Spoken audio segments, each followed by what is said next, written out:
Oi, pessoal, boa tarde. Eu sou a professora Laura Sánchez. A conferência hoje vai tratar sobre o Lastanosa, uma personalidade do século XVII, que eu estudo desde o ano 2005, quase já há 5 anos já que a gente pesquisa a personalidade do Lastanosa. Eu gostaria muito que vocês participaram da palestra, que vocês interromperam em qualquer momento, questionaram, perguntaram, qualquer coisa e a gente vai tentar responder. Então, eu vou passar aqui o slide. Aqui os tópicos da apresentação. Eu vou falar um pouco primeiro do contexto histórico, depois da biografia da personagem mesmo, do Lastanosa, o perfil dele, os traços seriam de personalidade mesmo, as coleções que ele tinha, Círculo Lastanosino, tertúlias, o legado cultural que ele deixou, né, para o povo dele e algumas reflexões finais. Contexto histórico. O Lastanosa ele foi uma personalidade do século XVII. Ele nasceu no 1607 em Huesca, em Aragão, que é uma região da Espanha, né? E naquela cidade, naquela época, Huesca tinha mais ou menos de uns 5.000 a uns 6.000 habitantes, né? Era um período muito difícil, né? Difícil em muitos sentidos, né? Que a gente vai ver mais na frente, mas paradoxalmente foi um dos mais brilhantes também. Por quê? Porque do ponto de vista cultural foi a revelação da ciência e da arte, né? No período barroco. Era uma época em que os valores culturais começaram a ressurgir das trevas, né? Do feudalismo, da Idade Média, né? E começou a ter uma importância tanto dentro da monarquia, como já mais nas áreas onde as pessoas tinham um pouco mais de possibilidades. A pessoa que não tinha um pouco de cultura, ela já não era muito bem considerada. Então, é uma época, nesse sentido, importante. Mesmo assim, Huesca, vemos que era uma cidade muito pequena, né? Aqui temos uma foto de Huesca atual, ela é recente. Huesca é uma cidade fria, muito fria no inverno, ela fica bem perto dos Pirineus, né? E é uma cidade muito fria, neva bastante. É uma cidade bonita. Na metade do século XVII, aproximadamente, essa cidade passou por crises políticas e demográficas. Tive uma guerra, né, chamada Guerra da Catalunha, que ela durou de 1640 até 1659. Tive também a peste, aconteceu lá a peste entre o 51 e o 52, que acabou em pouco tempo com um quarto da população. Eu gostaria aqui de fazer um comentário, né?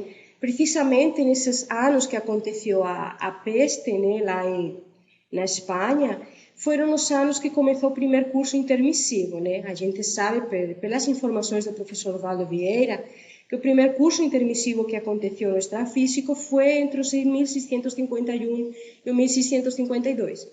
E se vocês veem, foi nesses mesmos anos que um quarto da população da Espanha, não sei se da Europa, a gente poderia até pesquisar, dessomou a causa da peste.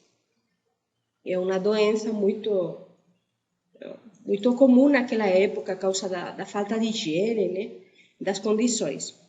Aqui temos uma fotografia do ajuntamento da cidade de Huesca, uma fotografia antiga de como é que aquelas construções eram. Eu falo era, mas na realidade ainda são, só que são reformadas, mas não mudou muito, não. Na questão da religião, naquela cidade existia um número muito grande de conventos, tanto masculinos como femininos. Concretamente, no século XVII se fundaram numerosos conventos. E impressionante aqui a cifra, né? Ascendia a 10% da população, era pessoas dedicadas à religião. Só que aquilo era muito comum na época, né? Eu estou vendo aqui que tem aqui um comentário, mas não é uma pergunta, né? Tá bom, vou continuar então. Eu não sei, mas acho que os slides estão passando sozinhos. Né? Estão passando sozinhos. Vou voltar para trás. Outra dica, outra coisa importante que acontecia nessa época era as universidades, né? Em Huesca se fundou a primeira universidade da região de Aragão, né? Foi uma das primeiras também na Espanha. Então isso já está assim dando a entender mostrando como que a cidade de Huesca ela tinha um destaque em cultura mesmo, né? Eles tinham uma escola de gramática, nas quais as crianças cursavam estudos preparatórios como latim, autores clássicos, né? E existiam 5 faculdades: arte, filosofia, direito civil, direito canônico, teologia e medicina. Vamos continuar aqui um pouco, então. Esta fotografia aqui é uma fotografia atual de uma universidade que tem lá em Huesca, uma universidade, é um edifício bem diferente, como vocês veem, ele tem uma forma hexagonal. Eu fiquei impressionada quando vi essa construção, quando eu viajei e visitei Huesca, né, foi no 2006 que eu fui, porque não sei se vocês veem ela desde a perspectiva de lá em cima, ela me lembrou muito o CAEC, visto desde cima também. Tem o círculo no meio e aquelas linhas assim saindo em forma de cruz, né? E me lembrou um pouco a forma do CAEC, mas isso é um comentário pessoal, né? Bom, em Huesca também se fundou a primeira imprensa. Quando eu falo imprensa, eu não sei se estou usando a palavra em português correta, né? Mas imprensa era aquele local onde se imprimiam livros, se editavam os livros, né? Então se fundou a primeira imprensa e foi a universidade que levou essa imprensa para a cidade no ano 1575. Eu estou mostrando esse contexto mais cultural, mais intelectual dentro da cidade de Huesca, para a gente agora poder entrar mais na parte da biografia. Será que poderíamos colocar o vídeo agora? Antes de entrar na biografia do Lastanosa, a gente vai mostrar para vocês um pedacinho bem pequeno de um vídeo. É um vídeo que foi lançado no 4º centenário do Lastanosa, na comemoração do nascimento dele. Foi um vídeo que foi produzido em Huesca pelo Instituto de Altos Estudos Aragoneses. Esta é a capa do vídeo, né? É um vídeo que só pode ser comprado lá, eles doaram para o CAEC, né? E um vídeo é um filme onde se mostra um cenário do que seria a vida do Lastanosa. Como é que seria o escritório dele, como é que seriam as roupas dele, como é que seria o filho dele. E a gente pegou um pedacinho pequeno, mas muito representativo desse cenário, para a gente conseguir adentrar um pouquinho mais no contexto. Então, vamos ver se vai dar para a gente ver. Eu vou ajustar aqui. Mientras ele vai ajustando para a gente ver o vídeo, eu vou ir falando um pouquinho então da biografia. Lastanosa, como eu já disse anteriormente, nasceu no ano 1607, nasceu em Huesca. O nome completo dele é Vicencio Juan de Lastanosa y Baray de Vera. Antes era assim mesmo, as pessoas tinham nomes muito compridos, os sobrenomes eram muito importantes, mostravam se a pessoa tinha descendência judaica ou não tinha, né? Alguns destes sobrenomes incluso eram comprados, né? Porque as pessoas tinham muito medo de ser reconocidas como não tendo uma única sangue espanhola, né?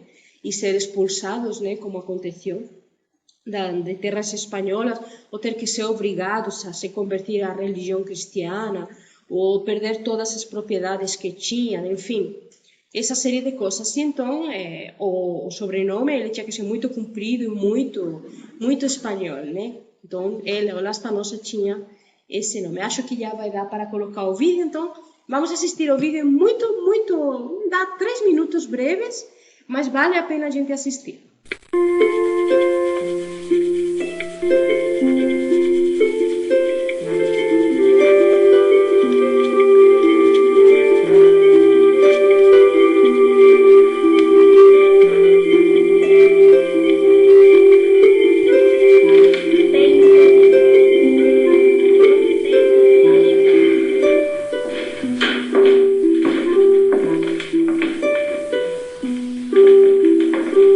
Hermenegildo, hijo, ¿qué haces aquí?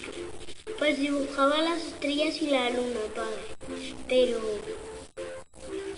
la luna no se está quieta.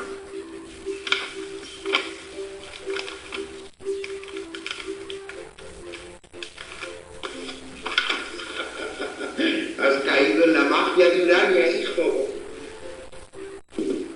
¿Y eres esa bruja, papá? No es una bruja, hijo. Es una musa. La musa de la astronomía. Urania de astronomía, ¿seguro que no es una bruja? Al contrario, niño, al contrario. Era una de las protectoras de las artes. Verás, en la Grecia antigua creían en Apolo, que era su dios. ¿Y por qué no creían en Jesucristo? Bueno,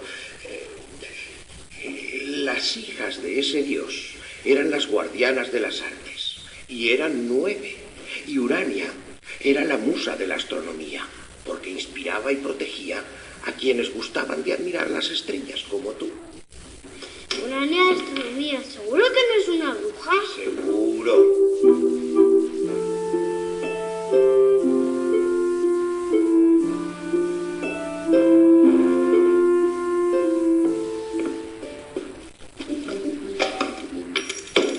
Hermenegildo, que eso no se toca. Hombre, que no es para jugar.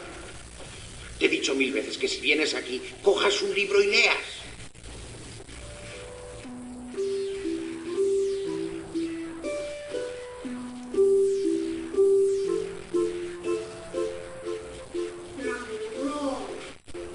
Pero ¿cómo puedes aburrirte con Don Quijote? Si es un personaje divertidísimo. ¿Sabías que confundía los molinos de viento con gigantes? ¿Y eso cuándo fue? No, hombre, no. Don Quijote es un personaje que solo vive en esas páginas. Y en nuestra imaginación, la literatura es el arte de la creación mediante la palabra. Si está en las páginas, no cae, papá. ¡Don Quijote! ¡Don Quijote! A mí me gustan más los libros de dibujos. Leer y estudiar también es muy divertido. Anda, ven aquí conmigo.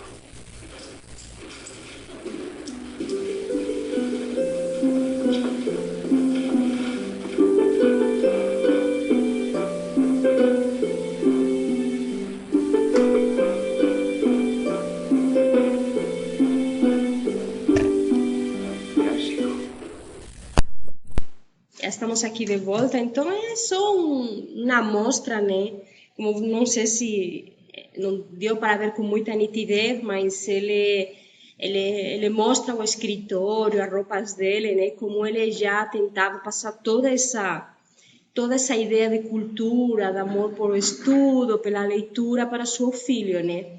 E seu filho fica até questionando, né, no vídeo, mas essas musas, elas não acreditavam em Jesus, e o Blastanosa fica questionando para seu filho, não, eles tinham outra forma de ver as coisas.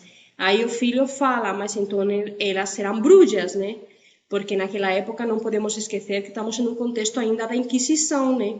Todo pensamento que não estava dentro da religião, a pessoa era queimada na fogueira ainda, né?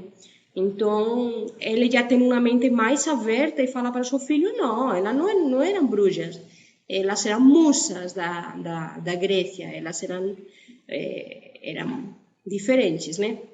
Então, ele já tinha uma mente muito aberta, que ele já tentava passar para seus filhos essa nova concepção da cultura, do intelecto.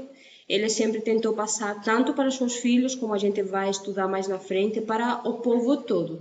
Foi uma das coisas que mais destacou essa personalidade, foi esse amor pela cultura e essa disposição de dar para o povo a possibilidade de ter intelectualidade, de ter mais que intelectualidade, né? Porque o Lastanosa não era um intelectual, ele era um erudito, que é muito mais que o intelectual.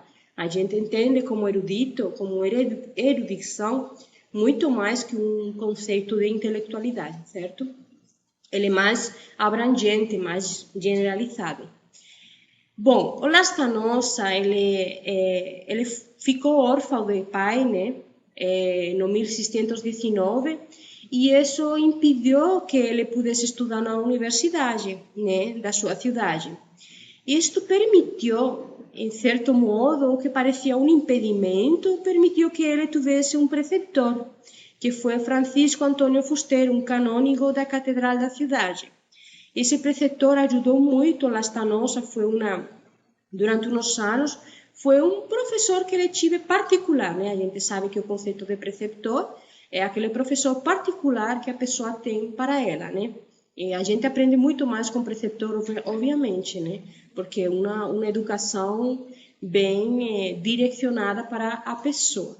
E no 1626, ele se casou com Catalina Gaston. Naquela época, os casamentos eles já eram arranjados desde antes do nascimento, praticamente, das pessoas, né? Então, não eram casamentos por amor, eram casamentos obrigados, eram casamentos que eram para enriquecer a família, eram para dar continuidade ao nome, eram para dar continuidade à família, ao status da família, à dote da família e tudo mais. No 1631, um dos irmãos do Lastanosa foi reitor da Universidade de Huesca. E Lastanosa teve que lutar, teve que ir para a Guerra de Catalunha, frente aos franceses, porque era uma obrigação, né? As pessoas naquela época elas tinham que lutar, que defender o país, né? A pessoa era obrigada, e não só era obrigada, sino que eles se sentiam muito orgulhosos dessa possibilidade, né? E o Lastanosa não foi uma exceção. Ele teve que sair, teve que lutar. No 1644, a mulher do Lastanosa morreu, né? Ela morreu de sobreparto, coisa que acontecia com todas as mulheres praticamente, né? As mulheres não sobreviviam mais de 30 anos, no máximo 30 anos a mulher já estava morta de tanto filho que ela tinha que ter, né? Por quê? Porque a mulher tinha 14, 15 filhos, mas só sobrevivia uma parte deles. E porque se tinha filhas, aquilo não servia para nada, porque o negócio era ter filho, porque era o filho que ia preservar o sobrenome. Então, se a gente estuda a monarquia, né, a gente vê isso, né? Por exemplo, se a gente estuda a história do Henrique VIII na Inglaterra, né? Quantas mulheres seletivas, sempre procurando filho, né? Que nunca nascia. Mas nas famílias assim que tinham uma certa classe social era a mesma coisa, exatamente a mesma coisa. E isto foi um grande problema no futuro para o Lastanosa, porque os filhos dele, praticamente todos foram para a religião, não casavam. E então o Lastanosa tinha muito medo que tudo que ele tinha ficasse em mãos de quem? Ia ficar em mãos de ninguém. Porque se os filhos iam para o convento, iam para a religião, não iam casar, não iam ter filhos, não iam ter descendência, e o que ia acontecer com aquilo? E foi uma grande preocupação que a Lastanosa tive durante a sua vida. E que acabou acontecendo, né? Lastanosa tive 14 filhos, só 7 sobreviveram, foram 4 homens e 3 mulheres. E a Catalina morreu com 32 anos de idade. Naquela época, o Lastanosa ainda era muito novo, né? E bom, o normal era que o Lastanosa tornasse-se a casar novamente, né? Tornasse a ter filhos, mas não foi isto que o Lastanosa fez. O Lastanosa permaneceu solteiro até a sua morte. Acho que foram aproximadamente 39 anos que ele ficou solteiro. Por que ele fez uma coisa assim? O Lastanosa ele queria tempo para estudar. E isso não era entendido na época. Ele quase que se casou com uma mulher, mas na última hora ele desistiu e ele permaneceu sendo padre solteiro. Coisa, como já falei, muito pouco comum, praticamente que ninguém podia imaginar uma coisa assim. Ele foi bem avançado nesse aspecto também.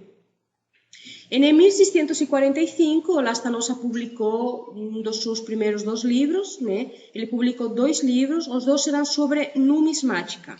Numismática é a ciência que estuda as moedas. Lastanosa estudava moedas, ele era um apaixonado de moedas e de nobreza, ele adorava estudar monarquia e moedas. Mas a gente pode ter um pensamento pequeno em relação a isso, né? A gente pode pensar, mas que absurdo estudar moeda, que coisa tão pequena. Mas na realidade, o Lastanosa, quando pensava em estudar moeda, ele estudava moedas do mundo todo. Ele queria, através do estudo da moeda, entender mais o universo das coisas. Então, era um estudo muito mais complexo do que pode parecer à primeira vista, né? A coleção de moedas do Lastanosa era muito, muito importante. Vamos falar mais no decorrer da palestra sobre as moedas para entender melhor. Esta fotografia que estamos mostrando aqui no slide é uma fotografia da capa do primeiro livro dele, né? Medallas, Museu de las Medallas Desconocidas Espanholas, sobre moedas ibéricas. Para escrever este livro, ele tive primeiro que pesquisar muito e colecionar muitas moedas. Vicente Juan de Lastanosa e seu irmão, Juan Orencio, né? Este irmão do Lastanosa era muito unido com Lastanosa. Foi um irmão que emprestou muito dinheiro para Lastanosa, porque o Lastanosa gastava muito dinheiro em coleções, muito, muito, muito. E contrajo por isso muitas dúvidas. Então, ele precisou de muito dinheiro emprestado e era este seu irmão que emprestava esse dinheiro para ele. E eles eram muito unidos. Tanto que eles estão juntos, enterrados juntos na mesma capela, né? Na mesma cripta.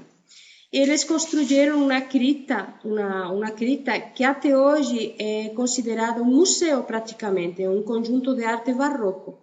Ele se encontra em Huesca, né? Quando eu fui visitar a cidade de Huesca, fiz um tour por todo o contexto, né? Esta igreja, ela estava praticamente caindo aos pedaços, mas ela depois, com a comemoração do 4º centenário do Lastanosa, ela foi toda reformada e hoje realmente ela está muito, muito bonita e muito, assim, bem construída e tem muitas pessoas que visitam e foi um investimento que o Lastanosa fez. Um dos muitos, né, que ele fez. Neste caso seria um investimento pela arte, né? Mas mais na frente, né, no 51, 52, foi quando aconteceu a peste, que a gente já falou antes, né? E, bom, nessa época, todas as pessoas que eram, mais ou menos, que tinham uma possibilidade econômica, elas fugiam da cidade, né? Porque a peste estava matando o mundo, praticamente todo mundo. Então, ele tinha a possibilidade de sair da cidade para não se contaminar, para não se contagiar, mas ele não quis, ele quis ficar dentro da cidade, ele quis ajudar as pessoas que ficaram doentes e ficou trabalhando no hospital, ajudando todas essas pessoas mais doentes, né? E isso, quando isso aconteceu, ele foi nomeado lugar-tenente do Departamento de Justiça e superintendente do hospital. Então, foi um dos primeiros cargos políticos que ele adquiriu dentro da cidade e que foi conseguido, mesmo que não era sua intenção, mas a causa da assistência que ele fez.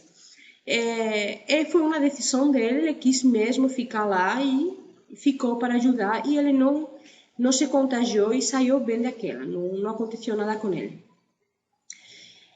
Já no finalzinho da vida do Lastanosa, no 1669, aconteceu um primeiro encontro do Lastanosa com uma personagem muito, muito importante da monarquia. Como já falei, o Lastanosa era um apaixonado por estudar a nobreza. Mas até aí tudo bem, mas ele não tive contato com ninguém da nobreza até esse momento. O que foi que aconteceu? O Lastanosa se encontrou em Zaragoza, que é uma cidade perto de Huesca, que seria a capital de Aragão. Se encontrou com Juan José de Áustria. Juan José de Áustria é um filho bastardo do rei Felipe IV. É uma das principais figuras políticas da Espanha do século XVII. O Lastanosa manteve com essa personagem, com Juan José, uma relação que quase ninguém entende ainda, mas que são muito pouco conhecidas, mas nas que aconteceram muitas coisas, muitos intercâmbios e muitos favores. Que tipo de favores? Tipo assim, eu comentei que uma das maiores preocupações do Lastanosa era ficar sem herederos, né? E o que aconteceu? Os filhos deles começaram todos a ir para a religião, e quando uma pessoa entrava na religião, ela não podia casar, obviamente, né? Só que, bom, a monarquia, ela podia fazer o que ela quisesse. Ela otorgava e desotorgava.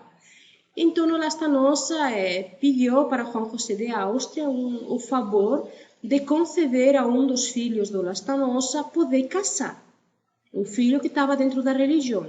E esse favor foi concedido, né? Para este filho poder casar. E o filho casou, só que também não tive filhos, então não deu em nada. Mas, o que acontece? Como que uma personalidade como Lastanosa consegue um favor deste tipo de um monarca? Essa é uma grande questão que a gente tem aí.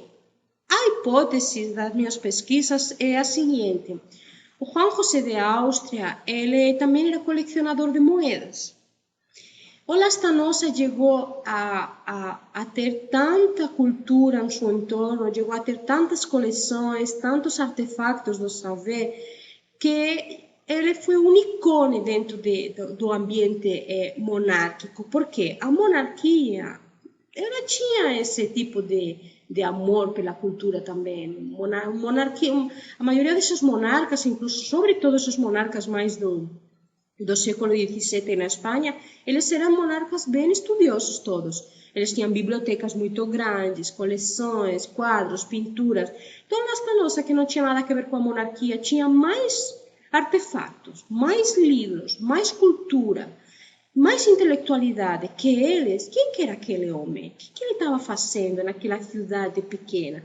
Então, ficaram todos muito curiosos, né, em querer saber o que aquele homem estava fazendo.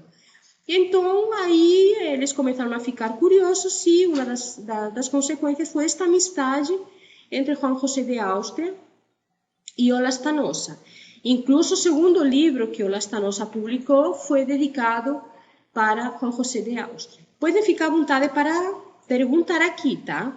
Eu estava fazendo com outro mouse, aí não ia passar mesmo. A gente tem aqui tanta coisa que eu peguei um mouse que não era. Tudo bem.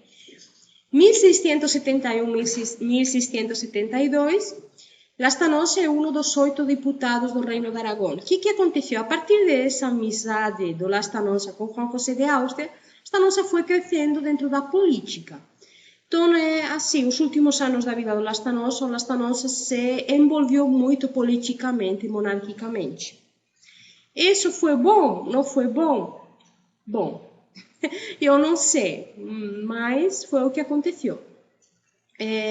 Ele também foi prior de jurados, né? Teve um cargo principal de conselho na cidade junto à Justiça de Huesca, né? E ele conseguiu ser nomeado gentilhomem da Casa do Rei, Carlos II. Pessoa que era nomeada gentilhomem, que seria homem honrado, homem bondadoso, da Casa do Rei de Carlos II, não era qualquer um. Então, esse título já está realmente dando a entender que o envolvimento do Lastanosa com a monarquia na época, nesse momento da sua vida, era muito grande, né? Agora, se nós pensamos assim, quem que tinha informação e acesso à intelectualidade no século XVII? Era a monarquia e o clero. Lastanosa não era do clero. Então ele, de alguma forma, poderíamos dizer assim, será que ele ficou do lado da monarquia para conseguir esse acesso à cultura, esse acesso à intelectualidade? Poderia ser uma hipótese, a gente também não sabe, né? Porque, de certa maneira, ele já tinha um envolvimento com cultura, já tinha um envolvimento com intelectualidade, mas ficou muito claro no final da sua vida esse envolvimento com a monarquia. Acho que temos uma pergunta aqui, da Marta Ramiro. A numismática era a coleção mais importante para Lastanosa? Olha, Marta, eu acho que era sim. Porque assim, todos os livros que a gente pesquisou sobre ele, as informações, livros em realidade não, porque livros, para pesquisar o Lastanosa, quando eu comecei a fazer pesquisa, livro tinha só um, os demais eram manuscritos. Né? Hoje a gente já consegue ler mais livros sobre o Lastanosa que foram escritos, que foram já mais informações. Mas esse livro que a gente conseguiu, que foi um livro escrito em 1932, fala que a maior paixão dele era a nobreza e moeda. E então a gente conclui que realmente essa era a coleção mais importante para o Lastanosa, sim. Eram as moedas. Tanto que ele escreveu 2 livros publicados. Pode ser que ele tenha escrito mais livros, provavelmente, mas ele publicou 2. E os 2 são sobre moeda. Então, se ele tivesse tido um interesse maior por outro tipo de coleção, ele teria escrito um livro sobre moeda, um livro sobre outro tipo de artefato. Mas os 2 ele escreveu sobre moeda. Então, eu responderia quase com certeza que sim. Tá? Aqui temos o segundo livro, né, publicado em 81, Tratado de la Moneda Yaquesa e outras de ouro e prata do Reino de Aragão. E aqui nós podemos incluso, não sei se dá para enxergar, mas a dedicação que ele faz aos deputados de Zaragoza e ao rei Juan José. Eu acho que temos aqui outra pergunta. Elisa Suero, de Rio de Janeiro. Laura, estou tendo vários banhos de energia enquanto da sua exposição da vida de Lastanosa. Na realidade, assim, Elisa, isso é muito comum acontecer numa conferência do Lastanosa.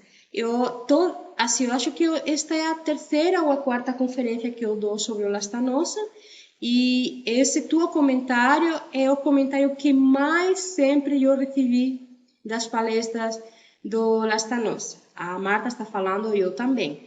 Mas esses banhos de energia, obviamente, devem de vir, porque o Lastanosa eu acho, né, que faz parte da nossa equipe, né,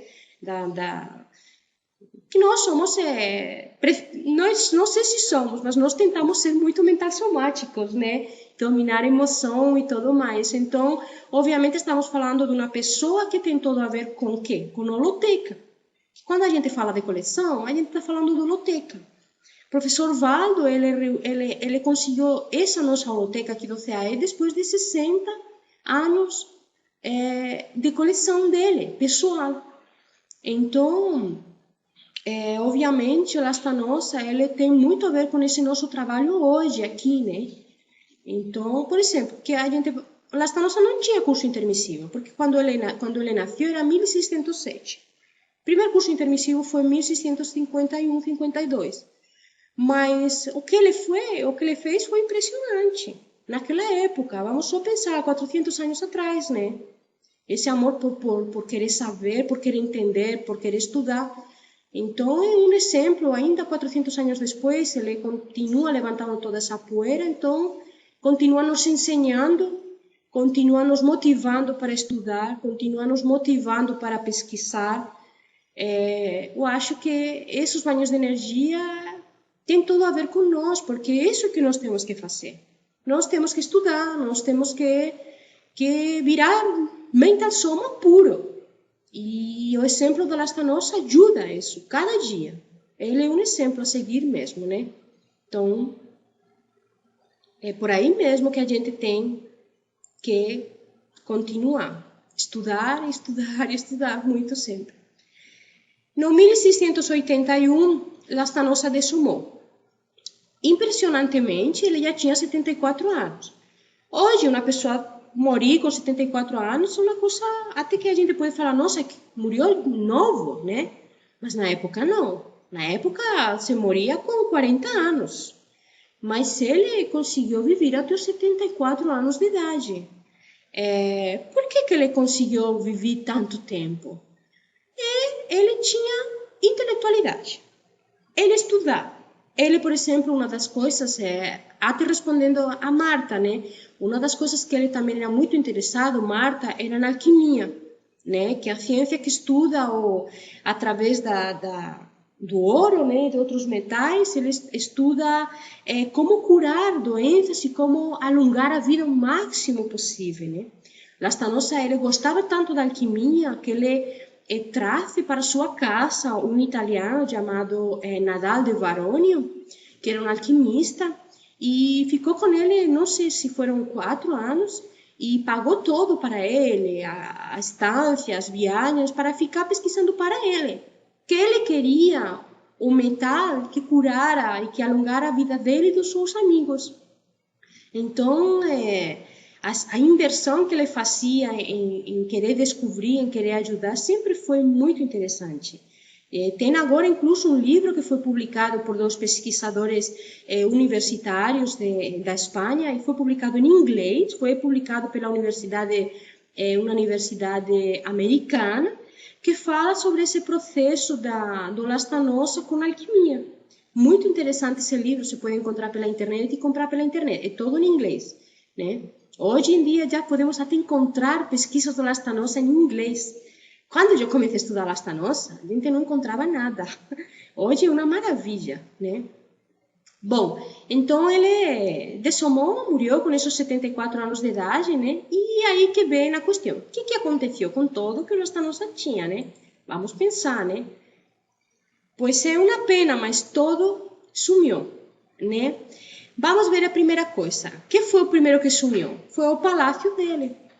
Esta fotografia que estamos vendo aqui pertence ao que seria a casa do Lastanosa.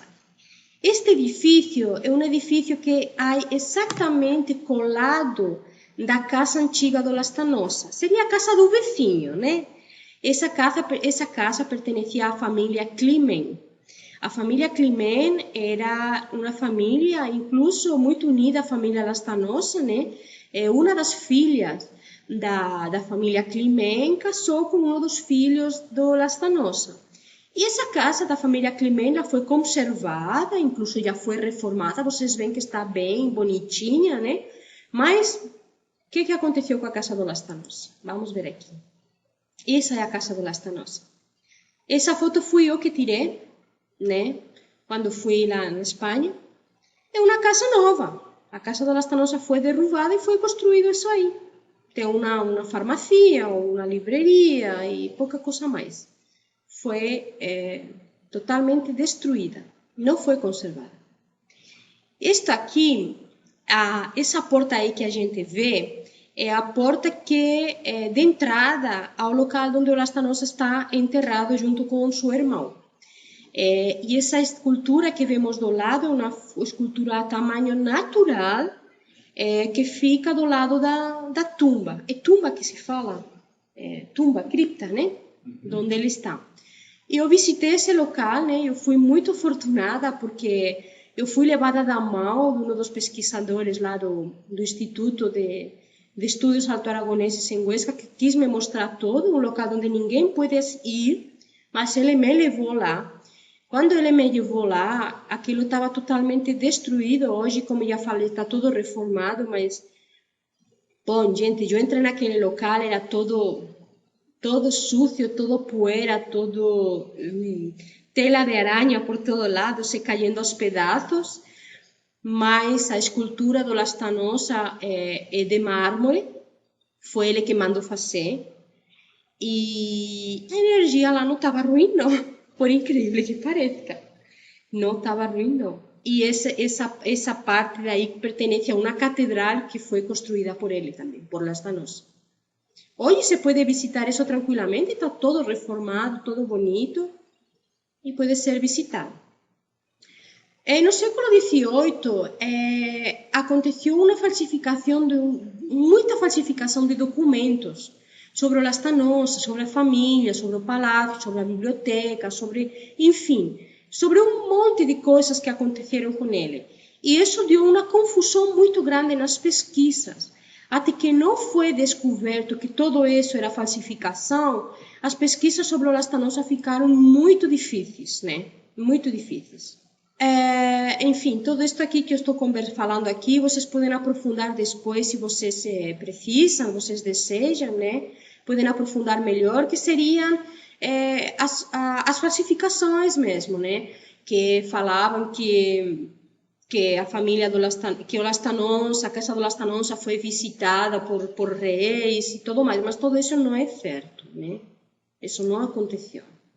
O Palácio do Lastanosa foi demolido em 1894, né? Já tinham passado alguns anos, né, depois da morte dele, e foram construídos uns edifícios, né, que são esses aí que eu mostrei na fotografia. Agora, o que foi o que aconteceu realmente com todo o legado dele? Foi a própria família dele que vendeu. A própria família do Lastanosa vendeu pouco a pouco as pertenências dele e acabou todo sendo distribuído, né? Muitas das coleções do Lastanosa foram para a Suécia. Tinha a rainha Cristina de Suécia era louca por conseguir o material do Lastanosa e conseguiu muitas coisas. E, enfim, manuscritos dele você encontra em Nova York, foram distribuídos, vendidos, foram disseminados por todo o mundo, né? Todos esses artefatos. Não foi conservado nada em um mesmo lugar. Aqui a gente vai falar assim mais do perfil dele, mas na verdade a gente já foi conversando bastante, né? Lastanosa era principalmente polivalente, né? Ele era escritor, arqueólogo, político, capitão de infantaria, né? Ele era um católico, mas ele não era um católico fervoroso, não era um católico daqueles que acreditava-se tanto na igreja, tanto que incluso quando uma das suas filhas quis entrar na igreja, ele se incomodou muito, né?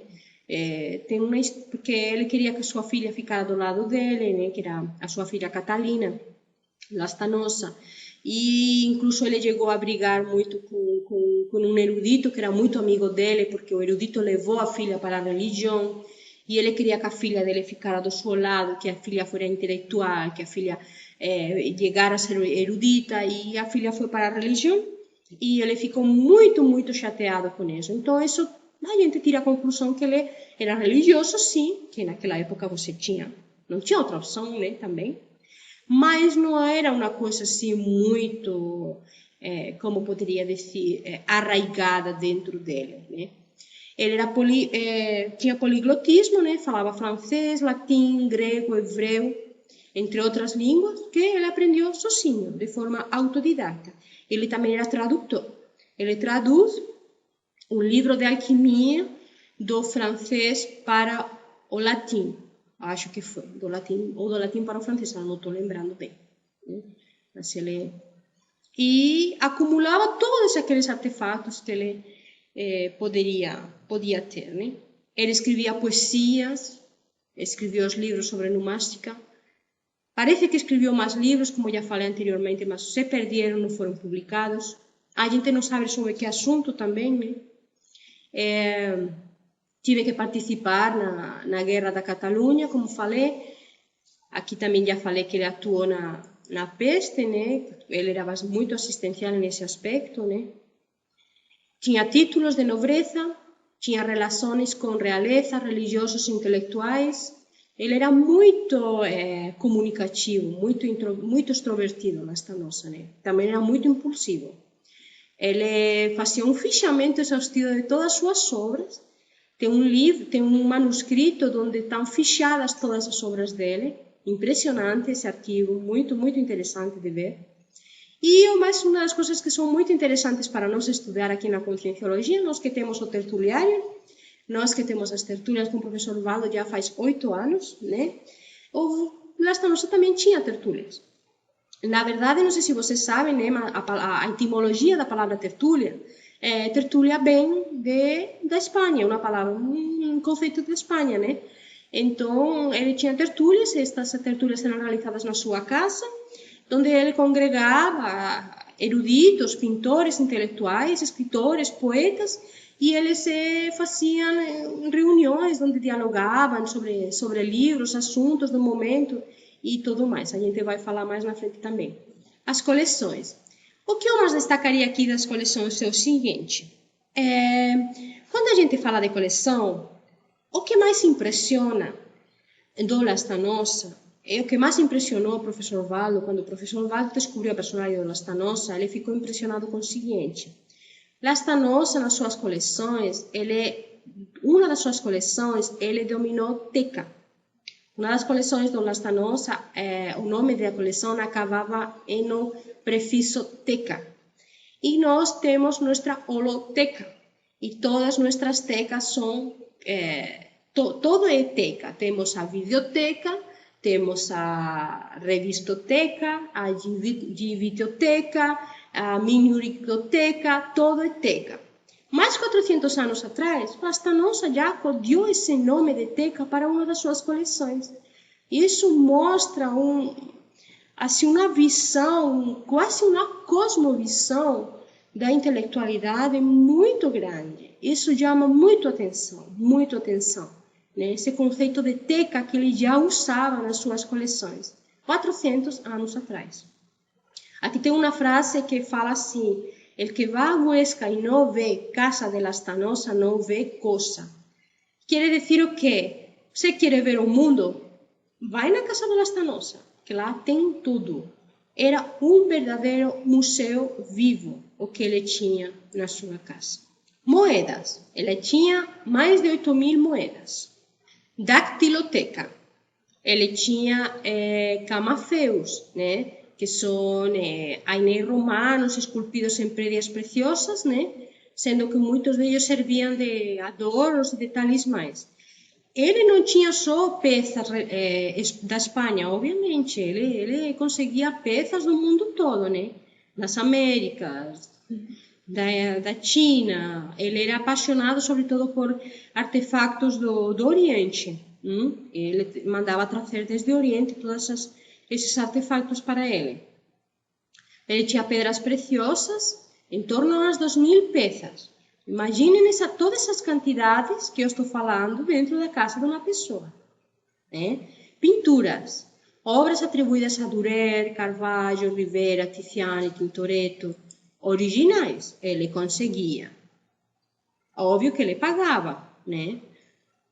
Esculturas, entre eles cópias de La Conte e outras mais. Agora, vocês podem estar se perguntando, né? Porque eu não expliquei esta parte, porque é tanta informação que a gente tem que conseguir colocar tudo em 1h30 é muita pouca coisa, né? Onde que ele tirava todo esse dinheiro?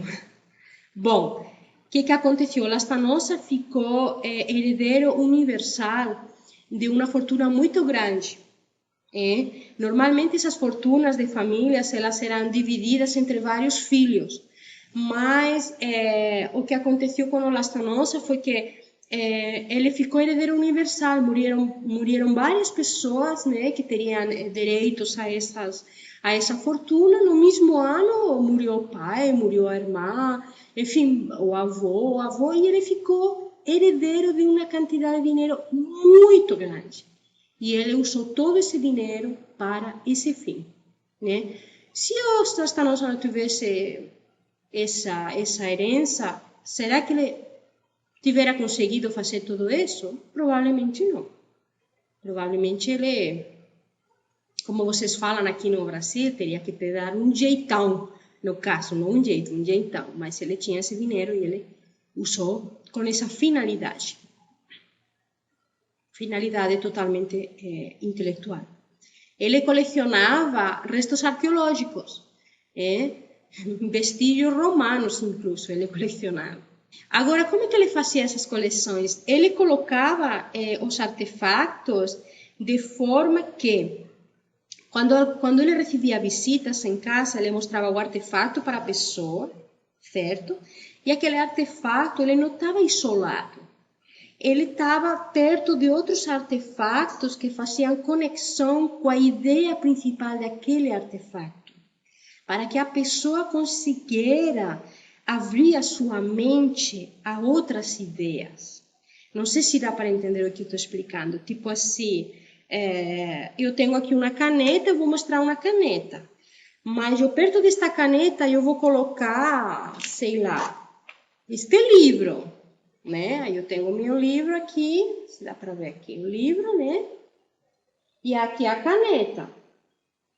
Então, eu estou mostrando a minha coleção de caneta, mas estou mostrando do lado uma coleção de livro. Aí eu posso pensar, mas então o livro foi escrito graças à caneta. E daí eu vou ampliar a minha concepção, né, da escrita, por exemplo. E ele fazia isso. Ele tentava unir os conceitos para criar conceitos novos e expandir as ideias dele e expandir as ideias das pessoas. Que as ideias das pessoas naquela época eram de um tamanho muito pequeno. Praticamente eram impostas. Ninguém pensava por ele mesmo. Não tinha como. Ninguém podia pensar por si mesmo. As pessoas eram pensadas. Eram pensadas pela religião e eram pensadas pela monarquia. Ele não. Ele tentava pensar por si mesmo. Objetos exóticos, né? Ele era apaixonado também. Ele tinha armas, instrumentos científicos.